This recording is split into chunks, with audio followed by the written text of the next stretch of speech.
I'd love to welcome you to Master Your Life Beyond the Boardroom podcast, a place for ambitious individuals to capture proud moments on who they've become. It's a discussion that finds insights, the highs and the lows on where they have been at stages in their life. A safe space to share and openly talk about their journey. So if you're on a journey yourself and you're wanting to stretch, go further and farther than you've ever thought was possible, mastering your life is something that will connect you with your identity. I'm excited to be welcoming some very interesting guests to add value to your journey. For more information and to stay in the loop on what Master Your Life is all about and gain more value, head over to www.master-your-life.co.uk. Subscribe to my newsletter and stay in the loop. Let's get to it.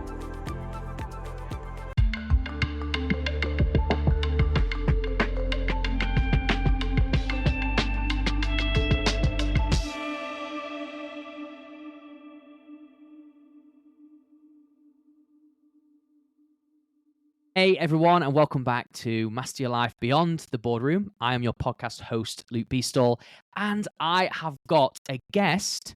So exciting to share this with you because I was actually featured on her podcast.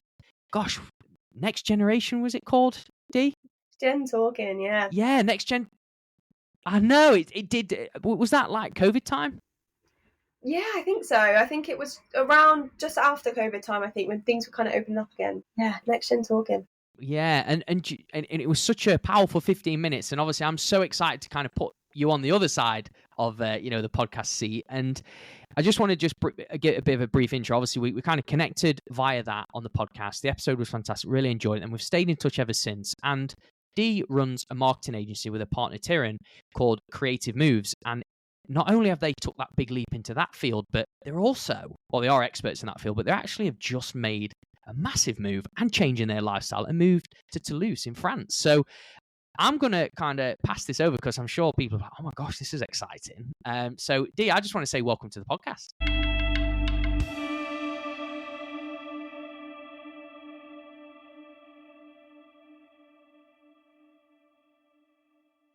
Thank you. And it does feel nice to be back kind of being in the other driving seat. Normally I'm the host, so thanks for having me. Yeah, so Creativmoves is a marketing agency. We really focus on impactful businesses. So we really love to get people's missions heard in their community. Before Creativmoves, we were actually called All New Creative. So we rebranded this year or last year. Time flies, who knows? But we've recently kind of gone into that movement area just because there's so many elements to our boat that involves moving around. Like you mentioned, moving to Toulouse was an opportunity for us to kind of build a new community.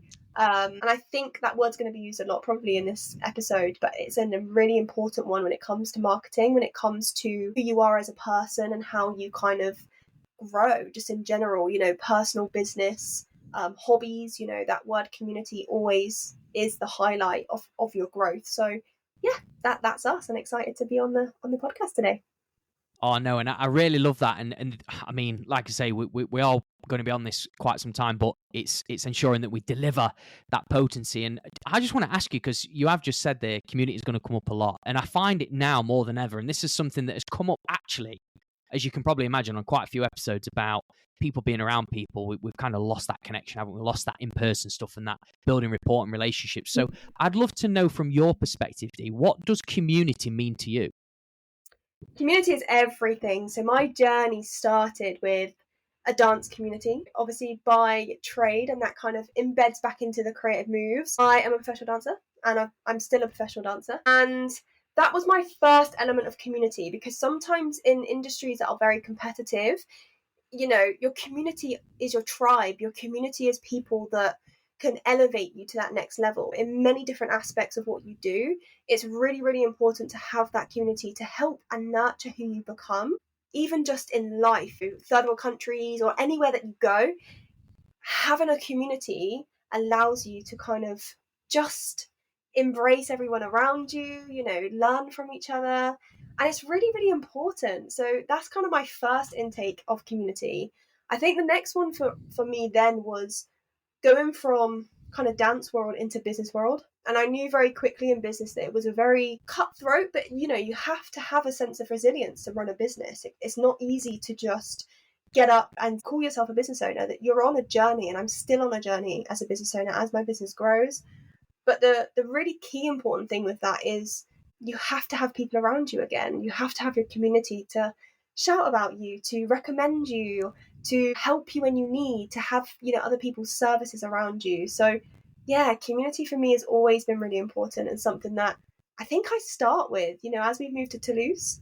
Already I'm, going to Toulouse networking or going to Toulouse coffee mornings where people have all of these really cool things where you can just learn from each other and build that new community around you. So yeah, like I said, going to be said a lot. Yeah, no, and it's really good to hear. And I think even that big move, I would just love to know, because I really like that definition and what it means to you. I thought that was really cool. And I know so many people listening to this will relate, because they're either on the fence of joining a community or they're part of communities. What made both you and Tieran commit to moving to a completely new environment and country? I think we always love a challenge. We've gone from, just after COVID, we travelled around the Caribbean for 10 months. So travelling is a big part of who we are. We love learning about new culture. We love learning about kind of the environments that are very different from first world to third world, for example, and actually how lucky we are as people to, have the opportunities that we have here in a first world country in the UK. And then just kind of, again, how people adapt in perhaps a third world country, how those communities are very different and actually how they use each other very differently, very hands-on, very kind of tribe, people coming from a different element of community. Moving to Toulouse was something that we kind of just tried back a couple of years ago. We come out for 3 months just to have a look, just to see what happens. On my bucket list especially, and I think with even Tieran, the other half of Creativmoves, it's really important for us to want to learn another language. So French was something that I think is quite a challenge, and we like to constantly be challenged. And yeah, I think for us it's just about, why not? Why stay safe? Why, stay somewhere that's always comfortable for you? Why be, settled? Upset the apple cart a little bit and have some fun whilst you're living. We're lucky that our business can be done anywhere, so don't see why not. No, I really, really like that. And obviously, I follow your journey, so I can see that you do love a challenge and you don't like what is classified, like you say, as comfortable. You like stepping out your comfort zone. You've obviously got that energy about you. I think for you, I don't know whether this is, like I say, true or not to you, but would you say that coming from a professional dancing background, such as, I'm sure you express yourself, like you just probably completely lose yourself and you're just being you when you're on that dance floor, has that in any way shaped you with your business? Has any of that professional dancing world gone into your business today?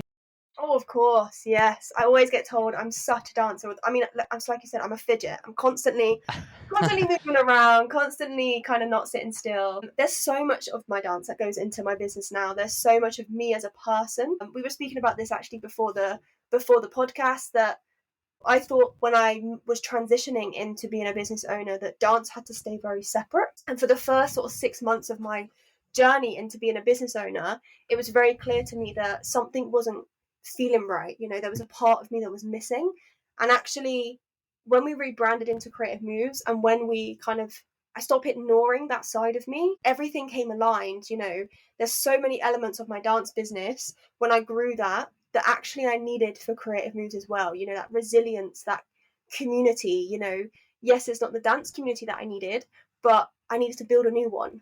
I needed to have people around me that were going to help support me and elevate me and find opportunities for me to be the better business owner, to learn from people. Other things I would say is that creativity. I genuinely tell everyone all the time that if you cut my arm open, the word creativity will probably flow out because it's embedded in who I am. I don't like to be boring. I don't like to be the same. I like to be really different. It comes from my dance. It's the same thing. When you're in an audition, you have to stand out, and it's the same for marketing.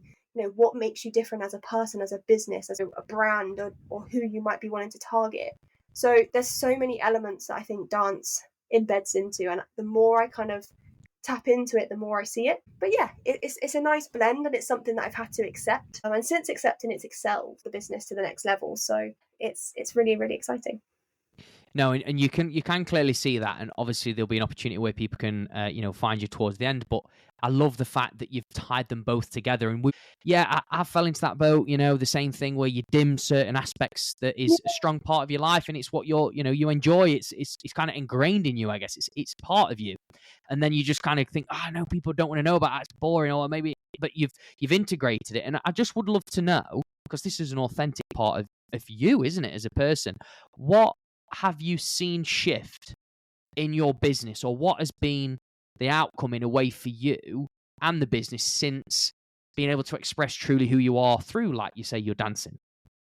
Yeah, so I think something we always forget is that we are all authentic people. We have a whole different purpose, and kind of, we're all different. Yeah, we're all unique. And I always believe that you were put on this planet to do something or serve something, or you always have that talent, that's just your little thing, however subtle or however big it might be. When you hide that away, you dimmer, you don't glow as light anymore. And I think, when I embed my dance into Creativmoves now, it just generates that glow again. It just rebirths kind of who I am as a person. And although I'm not teaching 40 plus hours a week, kids like I loved back then, I have danced in a different way that is really refreshing for me. Sometimes it's nice to go back in the studio and not have to teach someone, or go to the studio to be just dancing for dancing's sake and not have to have it maybe relied on as your income. It might be something that you're just kind of doing for more leisure now, or as your hobby. And it's a great kind of blend of the both. Yeah, I just think it's really nice to kind of stay true to who you are. And when the business since then has just grown, it just never has stopped, and it's never kind of, there's that block is removed. Sometimes it feels really cloudy when you're trying to look through something and you're not being who you are. Vision's clearer for me when you align with who you become more, and actually, there's only one of you, so why hide the talents that you have? So that's probably my 2 cents on that. No, it's really good as well. Just the way that you kind of shared that, and I think as well, just that expression, that authenticity, being who you truly are. I mean, there's people out there that say it all the time, but it's actually being able to be and actually follow through that way. So, for you, has there ever been a moment throughout your business journey and even dance, I guess?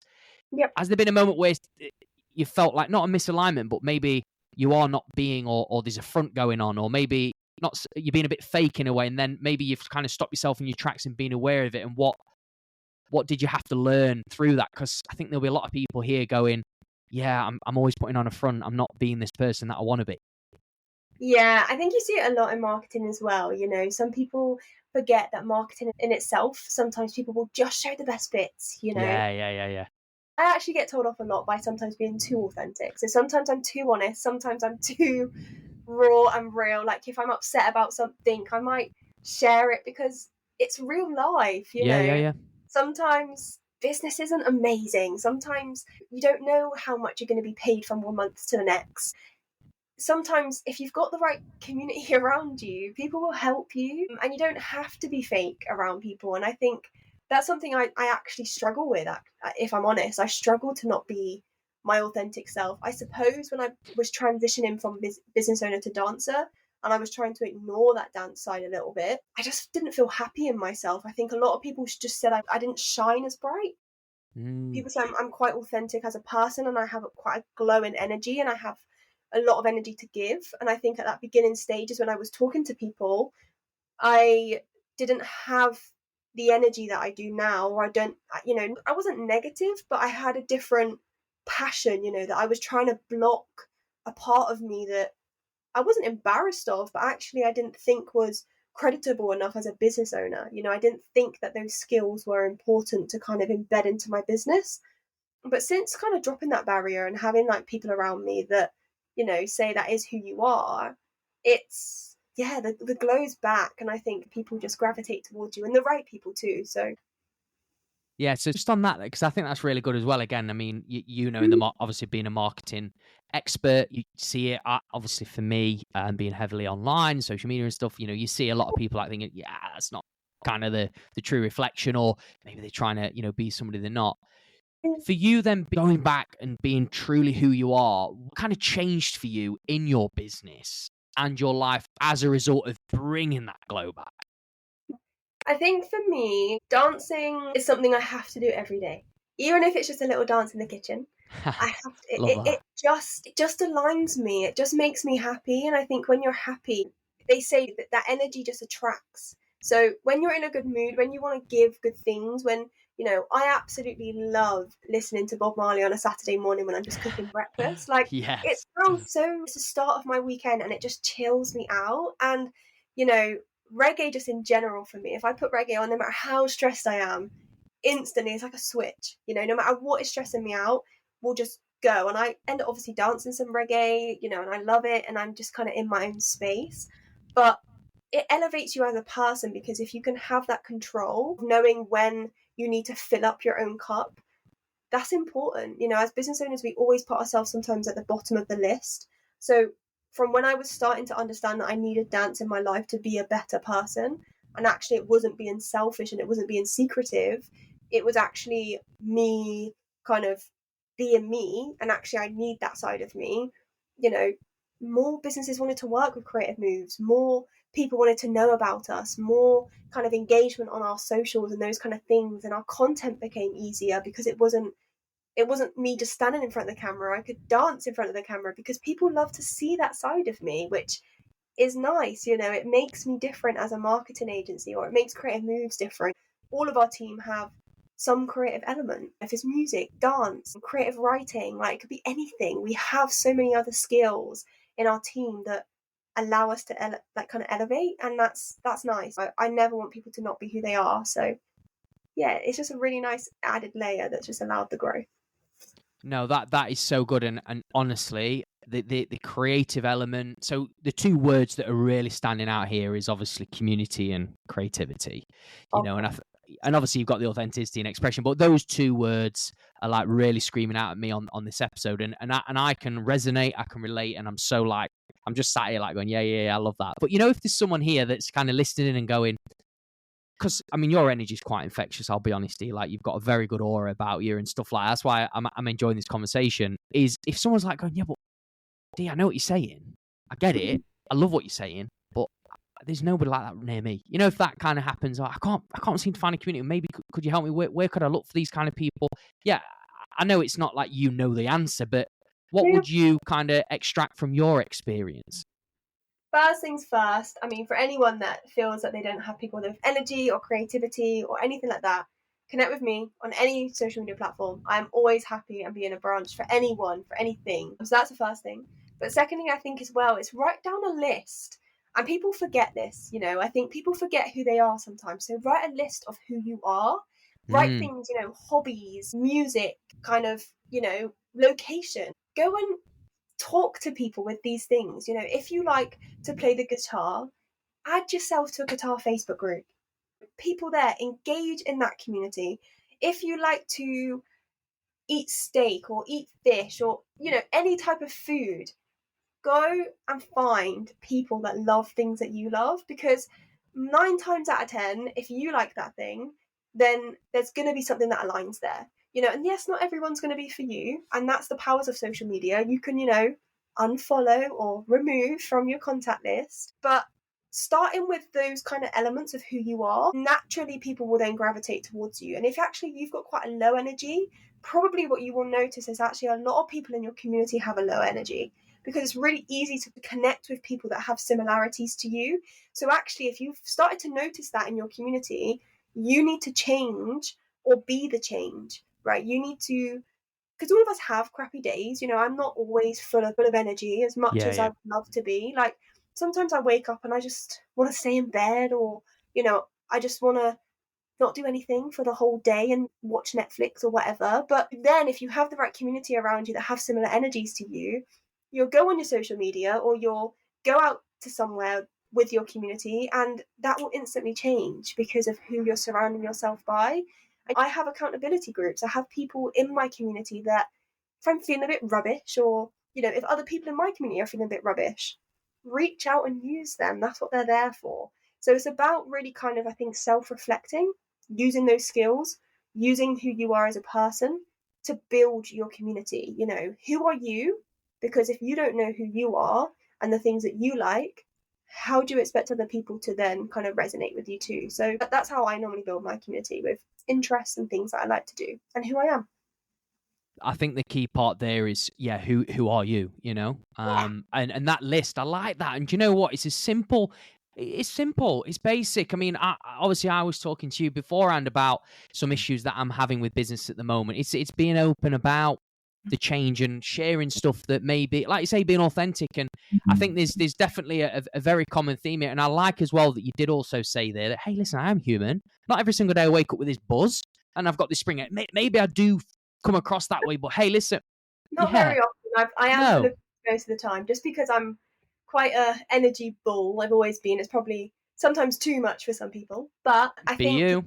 Yeah, be you, be who you are, because sometimes people that are a bit more quiet or a bit more reserved, they're probably not always in my community. I've got quite a lot of loud people in my community that I have to compete against sometimes. So that's nice, that's who you are. And it's nice to have those people around you. If you feel like you can't share something in any context with those people around you, then they're not your community. I think that's a key thing as well to take away. No, this is great. This is really good. And do you know what? This is a question I ask every guest, and we will definitely, by the way, Dee, have another episode where we delve really deep into your background, because I think this is really good for community side and bringing people together. That is such a powerful message here. But just before we kind of close up and find where people can obviously discover you and stuff, I want to ask you this question, because I do ask everyone this. What does mastering your life mean to you, Dee? Mastering your life means to me something that you're proud of, I think.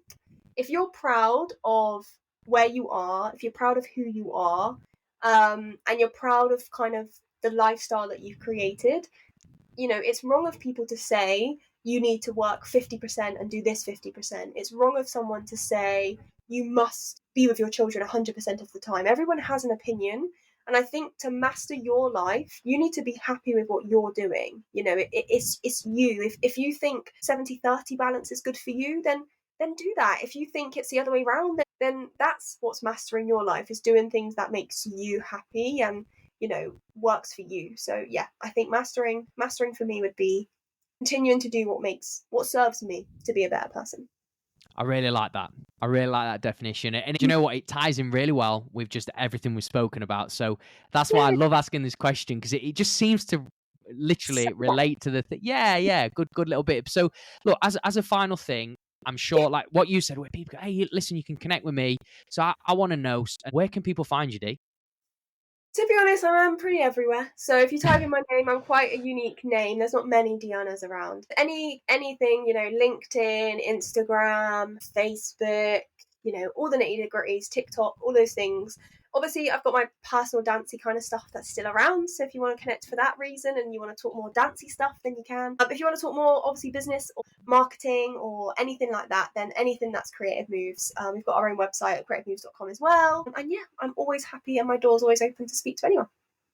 I really, really love that. And thank you for sharing that. Like I say, that'll all be included. But I know it was a short and sweet one, but Dee, honestly, I loved your energy for the last 25 minutes. So thank you so much for coming on. You're welcome. Thanks so much for having me.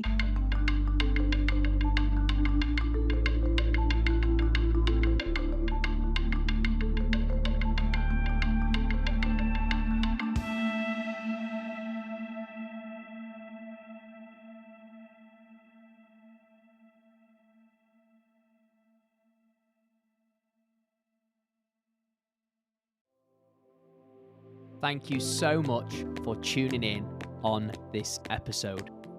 If you found this useful and it's provided value to you, if you don't mind, go onto my channel, tap follow, and keep in the loop for more podcast episodes like this.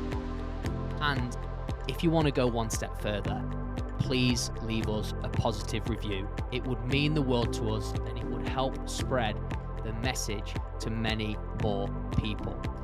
And also, if you want to go that one step further again, tag us on socials, drop us a message. I will always respond.